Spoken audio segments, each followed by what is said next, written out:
शुक्रवार को नहाय खाए से शुरुआत के बाद आज छठ महापर्व का दूसरा दिन है। छठ पर्व के दौरान कार्तिक शुक्ल पक्ष की पंचमी तिथि को खरना होता है। इस दिन व्रती दिन भर उपवास करती है। खरना के दिन छठ पूजा का प्रसाद बनाने का विधान है। इसके लिए शाम को मिट्टी के चूल्हे पर आम की लकड़ी में कपूर रखकर आग जलाई जाती है।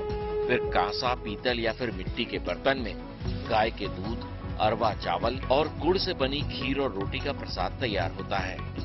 खास बात यह है कि इस पर्व में चीनी की जगह केवल गुड़ का ही उपयोग होता है। मान्यता है कि खरना का प्रसाद दिव्य गुणों वाला होता है, इसलिए इसे दोस्तों, पड़ोसियों और दूसरे लोगों में भी बांटा जाता है।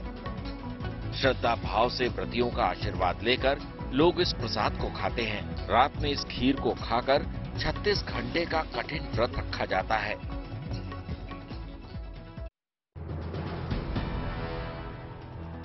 तस्वीर चेन्नई के मेंटल हेल्थ हॉस्पिटल से आई है।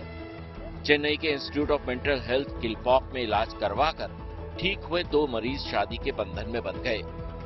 42 साल के पी महेंद्रन और 36 साल की दीपा ने मेंटल हेल्थ इंस्टीट्यूट के कैंपस में बने मंदिर में ही शादी रचाई।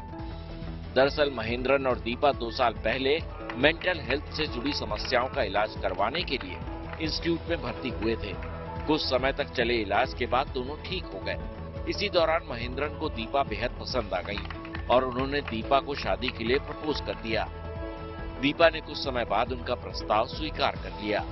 इस अस्पताल के 228 साल के इतिहास में ये पहला मौका है जब 2 पूर्व मरीजों ने यहाँ शादी रचाई है।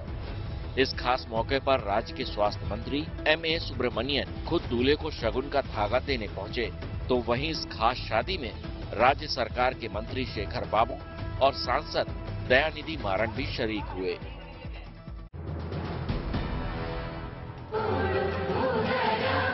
कर्नाटक में कन्नड़ राज्य उत्सव मनाया गया और इस मौके पर वहां एक नया रिकॉर्ड भी बना। पूरी दुनिया में 1 करोड़ लोगों ने मिलकर कन्नड़ गीत गाया।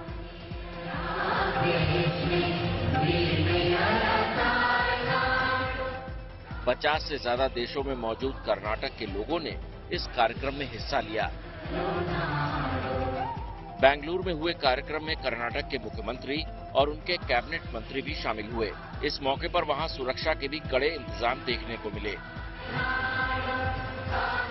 इसके अलावा एक विमान में पायलट ने भी गीत गाया, जिसके बाद विमान में मौजूद यात्रियों ने भी उसका साथ दिया। देश में 10,000 जगहों पर इसी तरह के आयोजन किए गए और करीब 1 करोड़ लोगों ने एक साथ गीत गाकर रिकॉर्ड बनाया।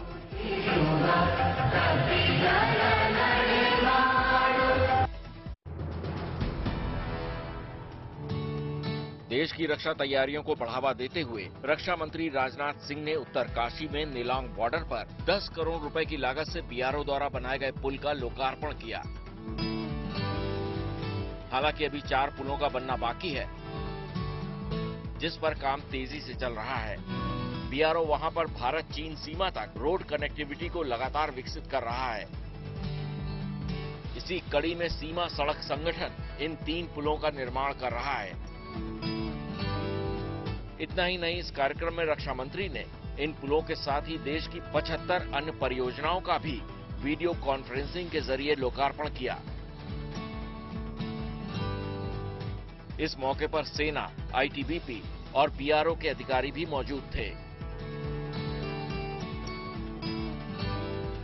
इसी कड़ी में सीमा सड़क संगठन इन 4 पुलों का निर्माण कर रहा है।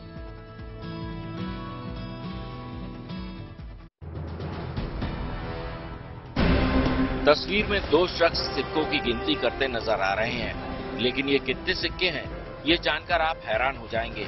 ये 10 रुपए के 56,000 सिक्के हैं, लेकिन आखिर इतने सिक्के किसने जमा किए होंगे, ये जरूर जानना चाहेंगे आप।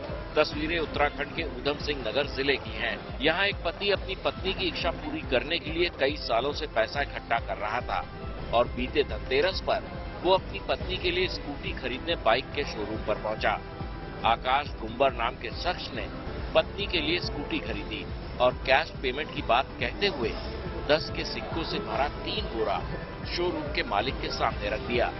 शोरूम के कुछ कर्मचारियों ने इस पूरे वाकये का वीडियो बना लिया और फिर वीडियो को वायरल कर दिया। तो उन्होंने हमसे ये बोला कि हमें एक टीवीएस जुपिटर निकालनी है।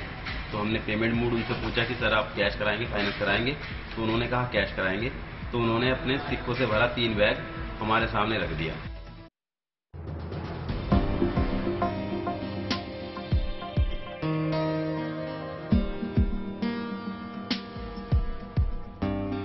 जम्मू कश्मीर के अनंतनाग में मेडिकल एजुकेशन अवेयरनेस प्रोग्राम का आयोजन किया गया। इसके तहत वहां के मेडिकल स्टाफ और दूसरे लोगों को फिट रहने के तरीके बताए गए। इसमें लोगों को योग के जरिए स्वस्थ रहने का मंत्र दिया गया। यहां बड़ी संख्या में लोग योग कार्यक्रम से जुड़े। We do conduct this type of programs ताकि हमारा जो फोक है, हमारे जो डॉक्टर्स हैं, चाहे उसमें गेजेटेड हो चाहे नॉन गेजेटेड हो, सो हम टाइम टू वक्तन उनकी स्किल्स को इम्प्रूव करना चाहते हैं ताकि आज के दौर में इट इज़ वेरी इंपॉर्टेंट, उसके बगैर हो नहीं सकता। योग की कई खूबियां हैं। नियमित योग करने से हमारे शरीर की बीमारियों से लड़ने की ताकत तो बढ़ती ही है, साथ ही तनाव भी कम होता है। यही वजह है कि डॉक्टर इलाज के साथ साथ मरीजों को योग करने के लिए भी प्रेरित कर रहे हैं। रूसी राष्ट्रपति के एक बयान की खूब चर्चा हो रही है क्योंकि उन्होंने अपने इस बयान में प्रधानमंत्री मोदी और भारत की स्वतंत्र विदेश नीति की तारीफों के पुल बांध दिए। पुतिन ने ये बातें मॉस्को में वालदाई डिक्शन क्लब की 19वीं वार्षिक बैठक के दौरान कही। Prime Minister Modi is one of those people in the world who is capable of conducting an independent foreign policy in the interests of its nation, despite any attempts to do some detente or to limit something. He's like an icebreaker moving in the necessary direction for the Indian people. And I'm sure that India has a great future. Bharat ने रूस के साथ अपने पुराने दोस्ताना रिश्तों को पहले से ज्यादा मजबूत किया है। चाहे रूस से तेल और हथियार खरीदना हो या फिर संयुक्त राष्ट्र सुरक्षा परिषद में रूस के खिलाफ पेश किए गए निंदा प्रस्ताव पर वोटिंग से दूरी बनाए रखना, हिंदुस्तान ने हमेशा अपनी स्वतंत्र विदेश नीति को ही आगे रखा है। दुनिया की सबसे बड़ी टेक कंपनियों में शुमार होने वाली टेस्ला और स्पेस एक्स के बॉस और दुनिया के दूसरे सबसे अमीर इंसान एलॉन मस्क ट्विटर के नए बॉस बन गए हैं। ट्विटर अब एलॉन मस्क का हो गया है। एलॉन मस्क ने 7 महीने से चल रहे विवादों पर ब्रेक लगाते हुए ट्विटर की डील आखिरकार पूरी कर ली। डील होते ही एलॉन मस्क ने अपना पहला ट्वीट कर 4 शब्द लिखे और सब कुछ साफ कर दिया। मस्क ने लिखा, पक्षी आजाद हो गया। एक दिन पहले ही एलॉन मस्क ने ट्वीट के जरिए ट्विटर को खरीदने की वजह बताई थी।